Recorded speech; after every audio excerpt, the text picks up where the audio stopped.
Nutrition fuels our bodies and minds. Our strength, mobility, energy, and even mood rely on the right nutrition, and scientists are continually uncovering new secrets. Welcome to Nutrition Unlocked, the podcast celebrating innovations advancing the role of nutrition and health, sponsored by Nestle Health Science. Our host is Cal Hahn. Well, welcome back to another episode of Nutrition Unlocked. I'm Cal Hahn, your host for today's episode. And today's episode is really exciting because we're going to be doing some myth busting. And we have two guest experts joining us today. Karine Patel is a registered dietitian and the founder and director of Dietitian Fit. Nice to have you on the podcast with us, Karine. And our second guest is Duane Mellor, a registered dietitian and the lead for nutrition and evidence-based medicine at Aston Medical School based in the UK. Thanks again for being on the podcast with us today too, Duane. I'm really looking forward to this conversation. I think this is a really interesting topic and I would say highly requested by listeners. I'm looking forward to this conversation with you two as experts in this field because there are a lot of, I would say, varying beliefs and different advice given on the topic of nutrition. And our purpose here on Nutrition Unlocked is to get the information straight from the experts as yourself to better educate our listeners about the facts from credible sources as well.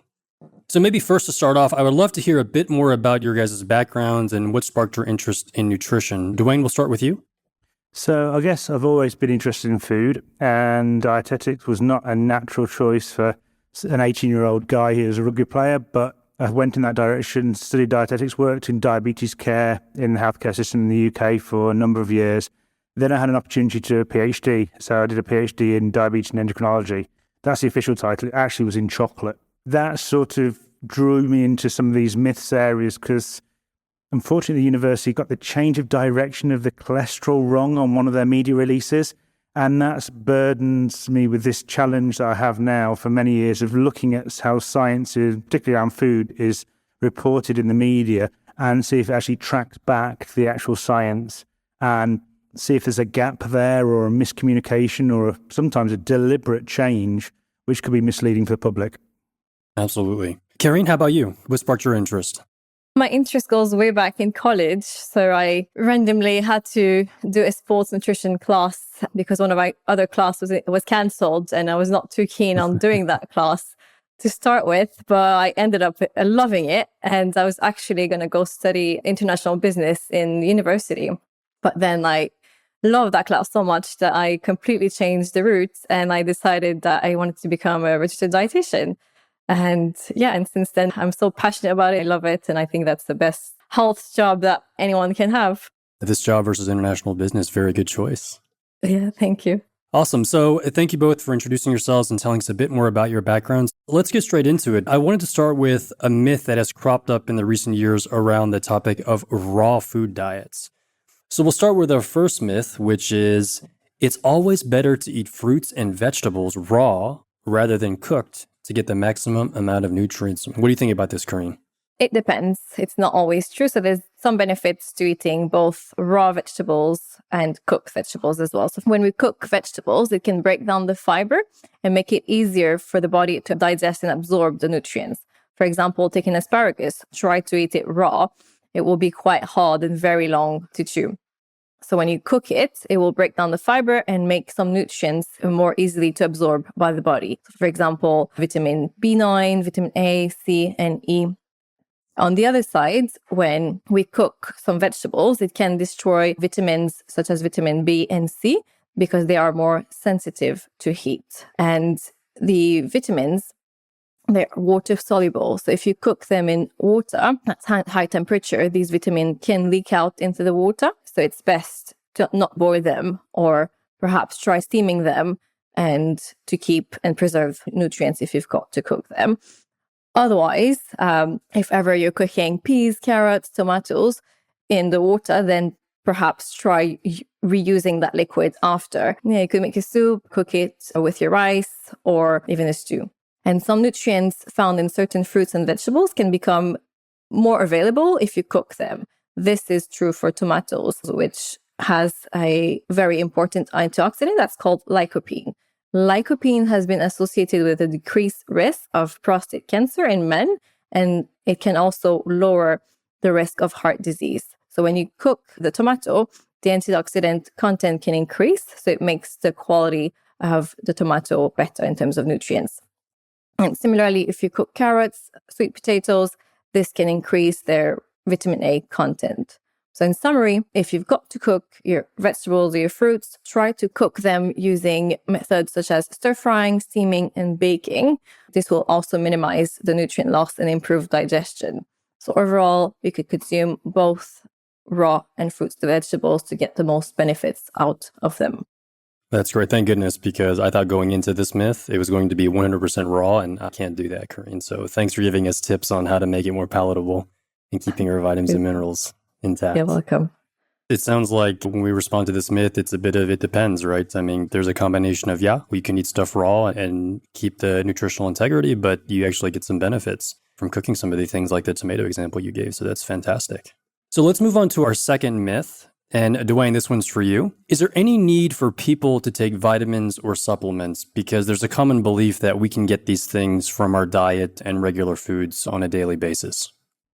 That's a big question. I think the first thing we need to look at is if you're building a diet, it needs to be like a house. It needs to be on good foundations. So that's having regular meals, eating a variety of foods, and Karine's just really well described about a variety of vegetables, but also the fruits, so the dairy products, whole grains, and meat, or the alternative if you don't eat that. So you need that range of diet to build a healthy dietary pattern. And if you can do that, for most people, that should meet your requirements. There are some groups, some times of year that will vary. We probably need to go through that step by step. So I think the first one is in the winter months, because we don't get a lot of vitamin D from our diet. You could actually argue vitamin D is actually a hormone. We get a lot of it from the sunlight. So if you've got a darker skin tone and you live in the northern hemisphere or the southern hemisphere further away from the equator where you get less sunlight, during the autumn and winter and spring months, your skin cannot make enough vitamin D. So take the UK for an example, the calendar will be similar. There's generally recommendations that people should take a vitamin D supplement through the winter months. It's a small dose, and that's the other thing we need to talk about vitamins. You don't need to take more than you need. More is not better with vitamins and minerals. It's about 10 micrograms or 400 international units is generally deemed adequate. And that goes across all adults. Interestingly, a lot of countries also recommend vitamin D along with a healthy start mineral drop for young children as well. And it depends on the rest of their diet, but that helps with vitamin D and vitamin A. I think the other one that's really important, and we have good evidence from this in terms of preventing what we call neurotube defects, things like spina bifida, is folic acid. Again, Karine's already mentioned that, also known as B9. And because you cannot get the level needed to help reduce the risk of folic acid-related neurotube defects, that is why supplements are recommended. And it's different levels depending on whether you're of a healthy weight. It's generally what's known as about 400 micrograms a day. But women with type 2 diabetes, for example, or diabetes who are becoming pregnant, it's recommended to be higher at 5 milligrams. And you should really take that from when you're starting to plan a pregnancy through to the end of the first trimester of pregnancy. Then if you're looking at special groups, it varies a little bit. If people want to choose to eat a vegan diet, it is possible to eat a fully balanced vegan diet, but you need to make good, varied food choices. Because you can be at risk of things like B12 deficiency, because that's only found in animal foods. It's actually made by the bacteria in cow stomachs and other ruminant stomachs. So they don't make it, it's made for them. The long-chain omega-3 fatty acids, which you get from fish, again, they get them from things like seaweed and algae, but we don't tend to eat those much in our diet. So if you're vegan, omega-3 fatty acids could be something to think about. But also then things like iron and iodine as well. In some countries, again, the UK, we don't put iodine in our salt. So it can be hard to get it from our diet if you don't consume dairy. So then we need to think about supplements there. So it depends on the country, depends on the food supply. But there are certain people that might need supplements. If you're talking about athletes, a lot of people are interested in protein supplements. For most athletes, they're probably not needed, but depending on their lifestyle. Because if you've got a busy lifestyle going between work and training, a protein shake might be helpful because you might not have time to eat, but you can get what you need from food if you can fit it in and build it around your lifestyle. So some things are lifestyle related. Right. And Duane, this is, again, I would say this is a myth debunked because it really is dependent on, like you said, lifestyles, environments, current situations, right? So it's very contextual, it seems, whether the supplementation is needed. So that's fantastic. So this next myth is for both of you. And Karine, I'll come to you first on this one. So the myth is, are yogurt and probiotic supplements the only things that can affect one's microbiome? Karine, what do you think about this? I'll just start by explaining what the microbiome is and even probiotics, because I feel like not everyone may understand what even these words really mean. So our gut microbiome is basically all the bacteria, the viruses, the fungi, and other microscopic living things that are found in our intestine. So a microbiome plays a very important role in our health by helping our digestion, our immune system, and our central nervous system. So probiotics, what they are, they live bacteria found in some foods. For example, it's found in yogurt, kefir, sauerkraut, and these bacteria are beneficial for our gut. So yes, yogurt and probiotics can influence our microbiome, but they're not the only thing that will affect our gut. There's a large range of other foods and lifestyle factors that can actually influence the microbiome. For example, take prebiotics. So prebiotics, they're a type of food that will feed our gut bacteria, and it will have a positive effect on our microbiome. So prebiotics foods, for example, they include garlic, onions, whole grains, artichoke, oats, bananas, and there's a lot of other foods that contain prebiotics. There's also whole grains. So whole grains food contains fibers. The fibers will be digested by the bacteria of our gut. So basically, they're feeding them to promote their growth. And this have been shown to provide a range of health benefits, such as helping us manage our weight, reduce our cholesterol levels, reduce our diabetes risk, and even reduce our cancer risks. So to support the growth of healthy microbes or bacteria in our gut, it's best to eat a variety of fruits, vegetables, whole grains, fermented foods, such as yogurt, sauerkraut.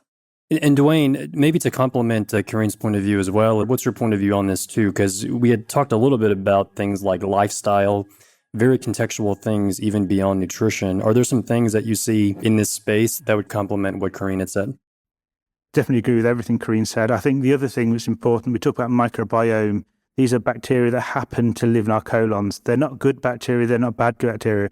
We just, by eating a variety of different types of plants, the fibers, that helps the bacteria which then interact with us to help keep us healthy. It maintains how healthy our colon is, our gut is, but also it changes signaling so our bodies can handle the sugars and fats better. And there's even evidence it might link to mental well-being and also across another range of health factors. I think we need to remember that the bacteria is like a zoo.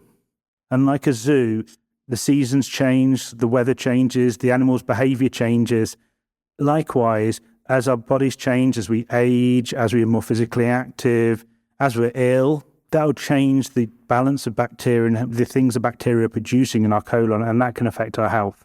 So things like exercise generally improves the diversity and the health of the bacteria. If you're looking at stress, both illness and sort of psychological stress, that seems to have a negative impact on their antibiotics, because they kill bacteria, they'll kill a lot of the bacteria in our colon, and we need to make sure we eat a varied diet. And again, that's where sometimes the yogurts can be helpful, depending on the type of antibiotics, to repopulate our colon zoo, if you like. And then aging can have an effect on diversity and the gut. So again, that's why the fibre is important. Fibre is important for an aging gut anyway, to maintain the muscles that allow it to work and keep the bowel working healthily. So maybe I propose we transition to a little bit more of the same, but a bit of a different format, which is more of a quick-fire speed myth round. We have a couple more myths that we want to go through, some popular ones that we hear often from consumers and patients.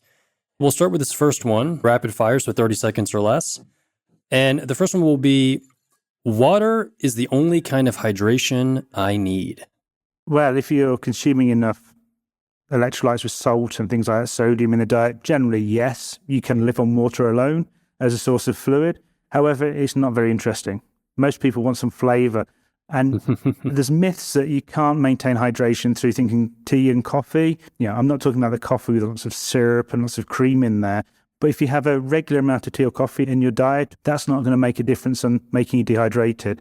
Milk can be a good sports drink, and some people recommend semi-skim milk. For athletes, you hear a lot of news about sports drinks. The original data was quite good, but some more recent data suggests that they might not actually be as good at rehydrating as people thought. So it's down to personal preference. Okay. Water's got to be number one, but other things also work. Great. Okay, second one for you, Duane, rapid fire. So this is on the topic of protein. So younger people need more protein than older people. Go. So older people, as they age, muscles tend to not repair as quickly. So actually older people need more protein per kilogram body weight, so for the size. Younger people might think they need more because they're growing, but the growth means it's more efficient. So actually older people need more. Okay, Karine, to you on rapid fire. So Yes. the myth that I have is there are certain types of food that increase the likelihood of cancer. Well, there isn't a single food that will directly cause cancer. However, there's strong evidence that processed meat, such as ham, bacon, salami, sausages, and processed chicken nuggets increase our risk of bowel cancer. And same goes for red meat. So beef, pork, lamb can also increase the risk of bowel cancer. Sugar, for example, we may have heard that it can cause cancer, but it doesn't. It's that sugar in our diet can make it harder for us to keep a healthy weight. So often we may gain weight by eating too much sugar. And being overweight, yes, it does increase the risk of cancer. And on the other side, there is also good evidence that there is not a single food that can prevent cancer. Okay. But for example, high fiber foods such as whole grains, fruits, vegetables, pulses have been linked to reduce the risk of certain types of cancers. And it's also proven that around 4 in 10 cancer could be prevented by maintaining a healthy lifestyle, so not smoking, limiting alcohol, and keeping a healthy weight by just consuming a balanced diet. And on the topic of a healthy weight, Karine, the second one I have for you is juicing or detox diets are best for quick weight loss. What do you think? Yes, I love that one. Not too sure I can do it under 30 seconds, but I'll try. First, the food does not detoxify our body. So we're not like cars where we need an oil change to function properly.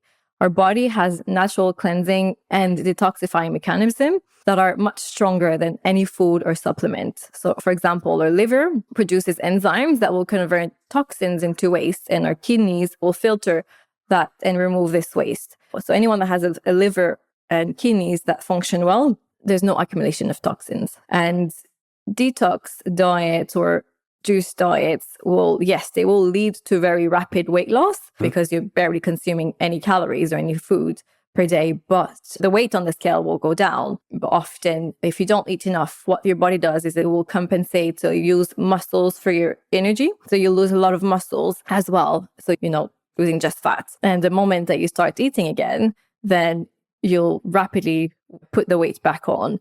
And unfortunately, you're going to put back the fat, but not the muscles. So often your metabolism over time, it will decrease, which can make it even harder for you to lose weight over time if you keep doing these rapid weight loss diets.